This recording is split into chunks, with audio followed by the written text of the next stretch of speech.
Hello everyone, ফেসবুকে কিন্তু নতুন নতুন আপডেট চলে আসতেছে। আর এই আপডেটগুলো আপনি যদি ফলো না করেন, আপনার পেজ বা আইডিটা কিন্তু আপনার নিজের দোষে কিন্তু হারিয়ে ফেলবেন। তো দেখুন, এখানে অনেকেই পোস্ট বা ভিডিও আপলোড করার সময় এখানে এই যে অপশনগুলো দেখাচ্ছে, দেখুন এখানে কি বলতেছে, ইউর পোস্ট ডাজ নট যে continue A video or photo. এখানে কি বলতেছে, এখানে বলতেছে যে আপনারা পোস্টগুলো যে করতেছেন, এখন কিন্তু ফেসবুক লেখা পোস্টের মধ্যে পারমিশন দিচ্ছে না। তো এখান থেকে কি বলতেছে, এখান থেকে দেখুন নিচে দেখাচ্ছে আপনাদের অ্যাড করতে বলতেছে ফটো অর ভিডিও। আপনারা যে পোস্টগুলো করতেছেন তার সাথে হয় ফটো অ্যাড করুন, না হয় এখান থেকে আপনারা ভিডিও অ্যাড করুন, সেটা কিন্তু বলতেছে। এখন আবার এখান থেকে দেখুন বলতেছে, যদি আপনার ফটো বা ভিডিওর সাথে টেক্সটগুলো অ্যাড করে যদি আপনি এখান থেকে আপলোড করেন, তাহলে এগুলো কিন্তু বেশি বেশি রিচ করাবে নতুন নতুন অডিয়েন্সের সামনে। তো দেখুন এইটা কিন্তু ফেসবুক এখান থেকে বলতেছে। এখন আমরা আছি দিনের পর দিন, দেখা যাচ্ছে যে ভুলগুলো করতেছি, সেটা হচ্ছে যে এখান থেকে আমরা প্রতিনিয়ত দেখা যাচ্ছে শুভ সন্ধ্যা, শুভ দুপুর, শুভ বিকেল, শুভরাত্রি এগুলো দিচ্ছি। সো এগুলো এখন থেকে দেওয়া যাবে না, এগুলো কিন্তু ফেসবুক এটা কন্টেন্টের মধ্যে নিচ্ছে না। তো এখান থেকে আপনাদের এখানে মেনশন করে দিয়েছে, কি দিয়েছে এখান থেকে দেখুন, যে এখান থেকে অ্যাড এ ফটো আর ভিডিও, আপনাদের ফটো বা ভিডিও অ্যাড করার জন্য বলতেছে। এখন এটা টেক্সটের ব্যাপারে আসলো। এখন অনেকেই দেখা যাচ্ছে যে ভিডিওগুলো আপলোড করতেছেন, ভিডিওগুলোর মধ্যে এই সমস্যাটা দিচ্ছে। তো এখন ভিডিওর মধ্যে কেন এই সমস্যা দেয়, অবশ্যই এই বিষয়টা মাথায় রাখবেন। আসলে দেখো, যে তোমরা যে ভিডিওগুলো আপলোড করতেছো, এই ভিডিওর মধ্যে কি হচ্ছে, দেখাচ্ছে তোমাদের কন্টেন্টগুলো ঘোলা হচ্ছে।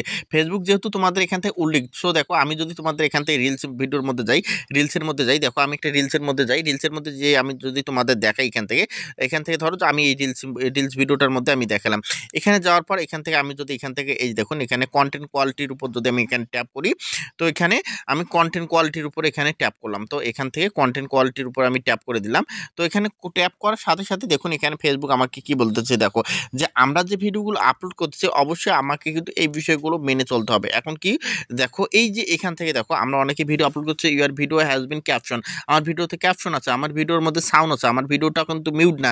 তারপর দেখা যায় আমার ভিডিওটা কিন্তু ফেসবুক নিজে থেকে আমার এখান থেকে কোয়ালিটির কথাটা বলতেছে। এই যে এই বিষয়টা তোমরা কিন্তু এখানে ভুল করে, ইউর ভিডিও ইজ এখান থেকে ইজ ইন এ রিকমেন্ডেশন, এখানে কি বলতেছে, এখান থেকে অবশ্যই তোমাদের ভিডিওটা এখানে ফেসবুক রিকমেন্ড করবে যখন তোমাদের এখানে হাই কোয়ালিটি কন্টেন্ট, এখানে হাই কোয়ালিটি ভিডিওর কথা বলতেছে এখান থেকে, তাহলে তোমাদের এখান থেকে এঙ্গেজ দেবে। এখন তোমরা বলতে পারো ভাই হাই কোয়ালিটি কন্টেন্টটা কি? হ্যাঁ, হাই কোয়ালিটি কন্টেন্ট আমরা আছি, আমাদের অনেক ধরনের অনেকেই কন্টেন্ট ক্রিয়েট করতে, ফোনগুলো একবারে লো কোয়ালিটি। তোমরা যখন ভিডিওগুলো তৈরি করতেছো, তৈরি করার সময় তোমাদের ভিডিওগুলো কি হচ্ছে, ঘোলা টাইপের হচ্ছে, অন্ধকার হচ্ছে, বা এখান থেকে তোমাদের ফেসটা ভালোভাবে চেনা যাচ্ছে না। তো এই ধরনের কন্টেন্টগুলো যখন আপলোড করতেছো, তখন কিন্তু তোমাদের এখান থেকে ওই অপশনটা দেখাচ্ছে, যে ওই অপশনটা দেখাচ্ছে যে তোমাদের পোস্টের মধ্যে এখান থেকে সমস্যা আছে। হ্যাঁ, তোমরা দেখুন আমি যদি আরও আপনাদের ভালোভাবে বুঝাই, এখান থেকে বোঝানোর সময় আমি যদি এখান থেকে স্ক্রল করে একটু নিচে আসি, নিচে আসার পর দেখুন আপনাদের এই বিষয়গুলো আপনাকে ফলো করতে হবে।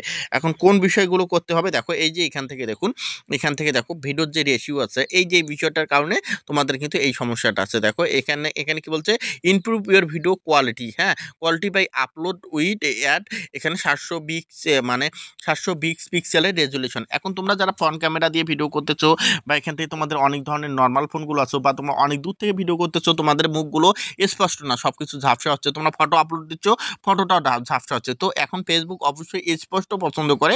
তোমরা যদি ঝাপসা কোয়ালিটির বা লো কোয়ালিটির কন্টেন্টগুলো আপলোড করো, তাহলে তোমাদের কিন্তু ওই ভিডিওগুলো রিচ করবে না, বা এই ভিডিওর মধ্যে কিন্তু এই ধরনের সমস্যা দেবে। তো এই যে এখান থেকে যে বিষয়টা আমি দেখিয়ে দিলাম, এটা কিন্তু অনেক ইম্পর্টেন্ট, এই বিষয়টার জন্য কিন্তু তোমাদের এই সমস্যাটা দিচ্ছে। তো আশা করি সবাইকে বোঝাতে পেরেছি। এখান থেকে অবশ্যই যখন কোনো কন্টেন্ট আপলোড করবে, বা সেটা হতে পারে ফটো, ভিডিও বা লেখা, অবশ্যই লেখা ইদানিং পোস্ট করিয়ে না, যারা এখান থেকে লেখা পোস্ট করতেছো, অবশ্যই লেখার সাথে ফটো বা ভিডিও পোস্ট করো, তাহলে কিন্তু কোনো ধরনের সমস্যা হবে না। আর এখান থেকে আপনার সবচেয়ে যে বেশি গুরুত্বপূর্ণ, সেটা হচ্ছে যে আপনাদের ভিডিওটা অবশ্যই স্পষ্ট, পরিষ্কার এবং সাউন্ড কোয়ালিটি 100% ঠিক থাকতে হবে, তাহলে কিন্তু এখান থেকে 720 পিক্সেল যখন আপলোড করবে, কোনো ধরনের সমস্যা হবে না। তো ধন্যবাদ সবাইকে ভিডিওটা এতক্ষণ দেখার জন্য, আপনাকে অনেক অনেক ধন্যবাদ। আর যারা ইউটিউবে দেখছেন, ইউটিউব চ্যানেলটা অবশ্যই সাবস্ক্রাইব করে দেবেন।